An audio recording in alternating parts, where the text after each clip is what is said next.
உங்கள் favourite TV ஷோக்களை இனி miss பண்ண தேவையில்லை. ஜீ5 இல் முற்றிலும் இலவசமாக காணுங்கள், இங்கேயும் எப்பொழுதும். பிசினஸ்னா ஏத்தா இருக்கிறது சகஜம். இதுக்கு போய் புலம்பிட்டு சண்டை போட்டுக்கிட்டு நல்லாவா இருக்கு? டேய், அதெல்லாம் ஒண்ணும் இல்ல, உனக்கு தெரியாது. டேய், எனக்கு எல்லாம் தெரியும்டா. ஆரம்பத்துலேருந்து உங்ககிட்ட சொல்லிட்டு இருக்கேன், எனக்கு எல்லாம் தெரியும்ட்டு போனேன். இப்போ முட்டிட்டு வந்து நிக்கிற. டேய், நீ வேற ஏன்டா? ஃப்ரீயா விட்றா. கூலா இருந்தாலே லைஃப்ல எந்த பிரச்சனையும் வராது. எதுக்கு எடுத்தாலும் டென்ஷன் ஆனால் எல்லாம் தப்பாக தான் முடியும். நாங்கள்லாம் தினம் தினம் எவ்வளோ பிரச்சனையை தாண்டி வரோம்னு உனக்கு தெரியாதுடா. காலையில் சாப்பாடே நமக்கு ஒரு பிரச்சனை தான். அதெல்லாம் வெளியே சொல்லிட்டா இருக்க முடியும். கடையில் வந்து பொறுப்பு எடுத்துக்கோ, நிறைய கான்டாக்ட்ஸ் கிடைக்கும். பிஸ்னஸும் நீ நினைக்கிற மாதிரி டெவலப் ஆகும். இங்கே பாரு கார்த்தி, பிஸ்னஸில் மனுஷங்க தான் முக்கியம். அவங்க தான் முதலீடு. பணத்தை சம்பாதிக்கிறது மட்டும்தான் முக்கியம்னு நினச்சிட்டு இருந்தேன்னா இப்படி தான் நடக்கும்.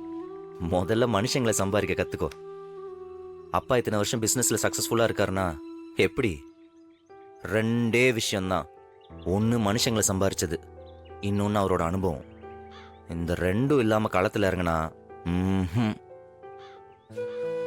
இந்த நிலைமை தான். டேய், அப்பா என்ன கையில் கோடி ரூபா வச்சுட்டா பிஸ்னஸ் ஸ்டார்ட் பண்ணாரு. படிப்படியாக சிறுக சிறுக சேர்த்து சின்ன சின்ன தொழில் பண்ணி அப்படி மேலே வந்தவர்றா. சரி, இதுக்கெல்லாம் ஃபீல் பண்ணிட்டு இருக்காத. பிஸ்னஸ்னா 1000 அடி விழத்தான் செய்யும், வாங்கி தான் ஆகணும். அதுக்கெல்லாம் அழட்டிக்க கூடாது. சீரிடா எப்பா, சீரிடா. ஜாலியாடுறா. அப்புறமா அண்ணன்ட்ட போய் பேசு. டேய் வாடா. உனக்கு ஐயா வா வா. இது எல்லாமே கரெக்டா இருக்கான்னு செக் பண்ணு கண்மணி. சரிங்க. வாங்க மாமா. அப்பா, எல்லாரும் ஒரு நிமிஷம் கவனிங்க.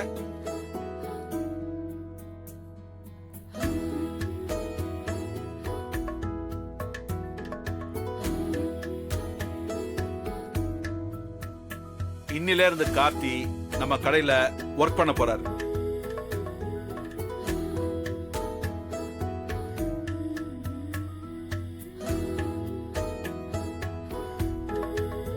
இனிமே கடையோட பர்ச்சேஸ் டிபார்ட்மெண்ட்ல இருந்து எல்லாமே இவரோட பொறுப்பு தான். இனிமே எல்லாத்தையும் இவர் தான் பாத்துக்குவாரு.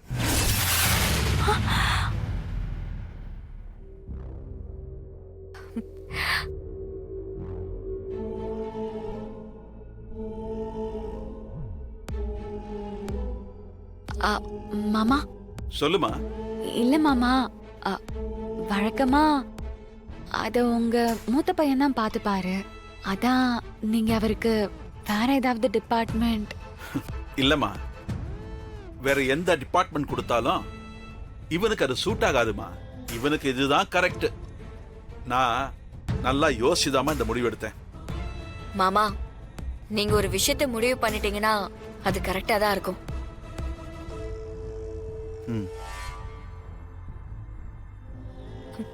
கங்க்ராச்சுலேஷன்ஸ். தேங்க்ஸ் வீரா.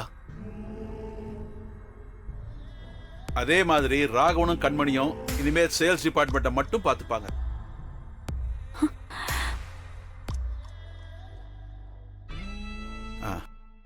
வீராமா. ஆமாமா. அக்கவுண்ட்ஸ், மார்க்கெட்டிங் டிபார்ட்மெண்ட், இனிமே இது எல்லாத்தையும் நீதாமா பாத்துக்கணும்.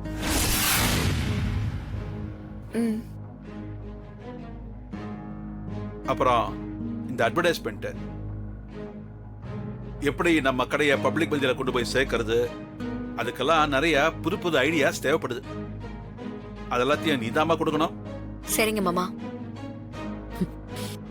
இந்த ஐடியாஸ் நான் தான் கொடுக்கணும்னு இல்ல, நம்ம கடையில இருக்கிற ஸ்டாஃப்ஸ் யார் வேணாலும் ஐடியா கொடுக்கலாம். அதுல ஒரு நல்ல ஐடியாவா என்ன ஏதுன்னு பார்த்து எக்ஸிக்யூட் பண்ணலாம். மொத்த ஃபேமிலி நம்ம கடை நடத்துறதுக்கு சப்போர்ட்டிவா வரும்னு நான் நினைச்சு கூட பார்க்கல. இப்ப பார்த்தா என் 3 பசங்களுமே இந்த பிசினஸ்க்கு வந்துட்டாங்க. ஒரு பக்கம் சந்தோஷமா தான் இருக்கு. டேய் கார்த்தி, வா. உனக்கு இதுல எதுவும் கஷ்டம் இல்லையே? அதெல்லாம் ஒண்ணும் இல்லப்பா. உனக்கு கொடுத்திருக்கிற பொறுப்பை சிறப்பா செய்யணும். அதுல எந்த குழப்பமும் வந்துடக்கூடாது. ஆ சரிப்பா. ம்.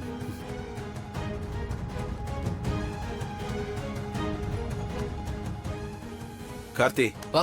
வேலையை பாடுறா. ம்.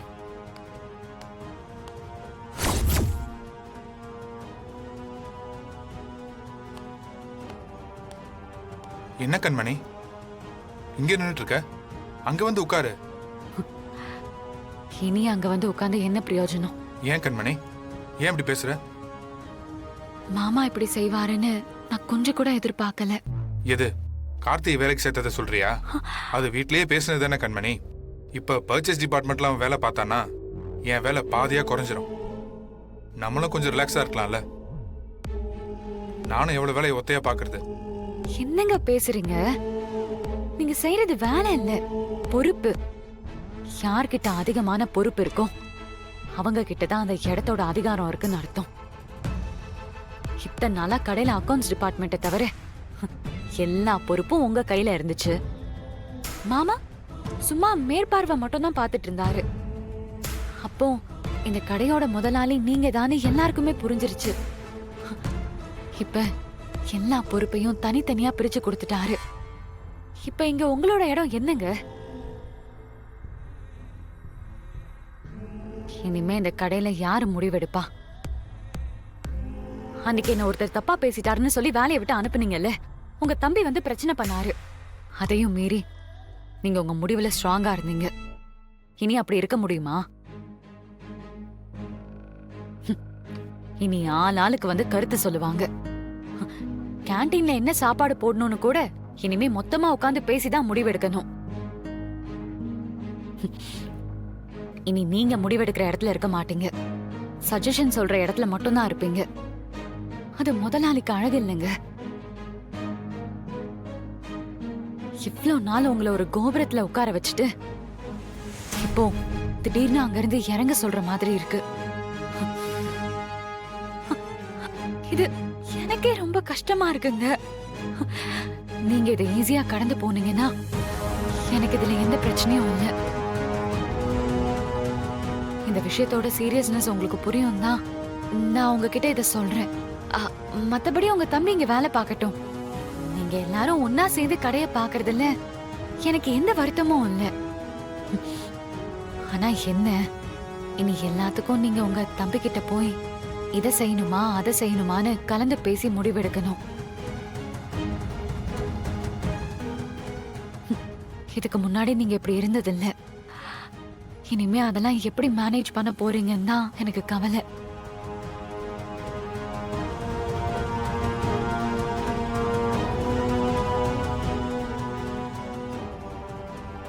ஜீ5 ஆப்பை டவுன்லோட் செய்து அனைத்து எபிசோடுகளையும் இலவசமாக பாருங்க.